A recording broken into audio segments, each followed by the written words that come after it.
शब्दग्नि news में एक बार फिर आपका स्वागत है दोस्तों। जेएनजी ये एक ऐसा नाम है जो चंद दिनों पहले तक देश में कोई ज्यादा नहीं जानता था, लेकिन इस जेएनजी ने एक ऐसा मूवमेंट बनाया जिसने मैच 25-30 दिन के अंदर नरेंद्र मोदी सरकार की जड़ों को हिलाकर रख दिया। इस मूवमेंट की शुरुआत नीट के पेपर लीक से हुई थी।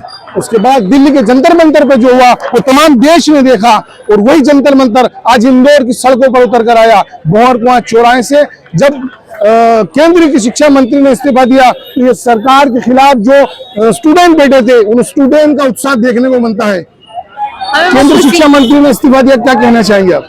हमें बहुत खुशी हो रही है कि इसने इस्तीफा दिया। यही चाह रहे थे सारे स्टूडेंट्स, तो स्टूडेंट्स की सारी मांगे पूरी हुई। बस यही बोलना चाह रहे हैं। आपका पलक तंवर। असत्य पे सत्य की जीत, असत्य पे सत्य की जीत है और आज हमारे देश के युवाओं की जीत हुई है।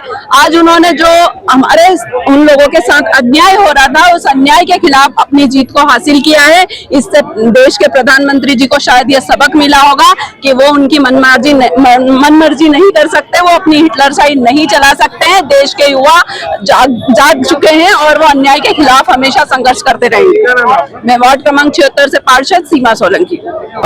आज केंद्रीय शिक्षा मंत्री का इस्तीफा हुआ, आप यहाँ पर आई घंटेबिल चौराहे पर, क्या संदेश देना चाहिए? आज हमारे युवाओं की जीत हुई है, आज हमारी नई सोच की जीत हुई है। हम लोग आज यहाँ पे, हम कल भी यहाँ पे थे, प्रदर्शन में बच्चों के साथ में थे। बहुत गर्व महसूस हो रहा था कि हाँ, आज भी हमारे यहाँ पे ऐसे बच्चे हैं, डॉक्टर भीमराव अंबेडकर जैसे, भगत सिंह जैसे, गांधी जी की आज भी विचारधारा जीवित है, जो आज हमने हमारे बच्चों में देखी। और हमारे बच्चों ने इतना संघर्ष किया कि आज उनके हाथों में जीत हासिल हुई उन्हें। हमें इस बात की बहुत खुशी है, इसलिए हम यहाँ पे उन लोगों का सम्मान करने के लिए और यहाँ पे जश्न मनाने के लिए आए हुए थे।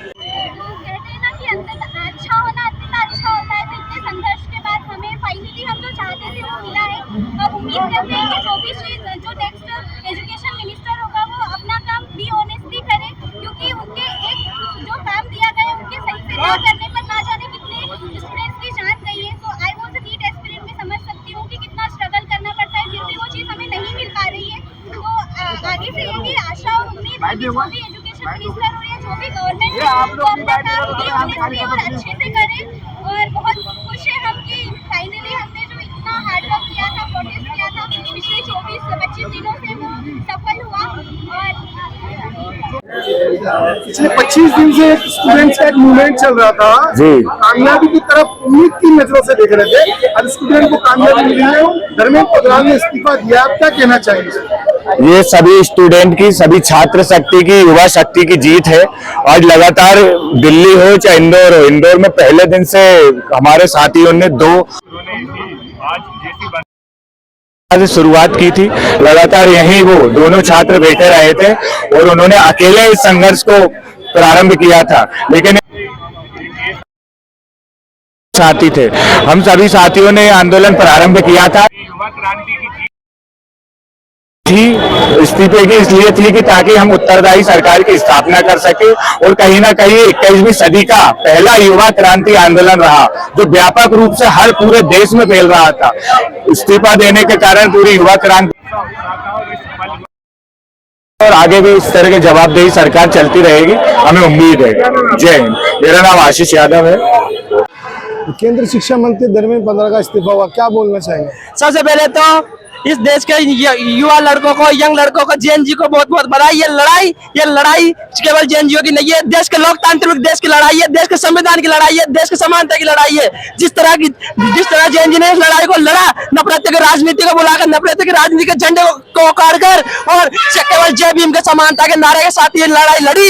मुझसे साबित कर दिया कि अम्बेडकर का नारा न केवल समानता का नारा, शिक्षा का नारा है, बल्कि समानता और भाईचारे का नारा भी है। राजनीतिक पार्टियां इस नारे को केवल दलित तक सीमित रखना चाहती है, लेकिन जब ये आंदोलन हुआ तब ना कोई दलित था, ना कोई पिछड़ा, ना कोई क्षत्रिय था, ना कोई वैश्य था, ना कोई शूद्र था। यहाँ छात्र थे और उनके पास एक नारा था, अम्बेडकर का नारा था। और इस अम्बेडकर के नारे के तहत इन्होंने लड़ाई लड़ी और लड़के साबित कर दिया कि छात्र शक्ति इस वक्त की सबसे बड़ी ताकत है, ताकत रहेगी।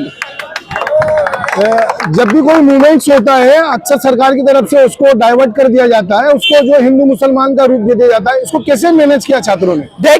देखिए सरकार राजनीति रोटी सेकती आई है, हिंदू मुस्लिम से राजनीति सेकती आई है। पहले कांग्रेस ने हिंदू मुसलमान किया, अब बीजेपी ने किया। हमें सीखना पड़ेगा, हम 21वीं सदी के जनरेशन के युवा है, हमें सीखना पड़ेगा कि इस देश के लिए लड़ाई मुसलमान ने भी लड़ी है, हिंदू ने भी लड़ी है, दलितों ने भी लड़ी है, सभी ने लड़ी है। और हमें इस लड़ाई को आगे उनके योगदान को बुलाते हुए, हमें दलित मुस्लिम ना करते हुए, हमें शिक्षा की राहों पर चलकर और अच्छी और पढ़ी लिखी सरकार स्थापित करनी पड़ेगी। सरकार को क्या संदेश देना चाहती है जेएनजी?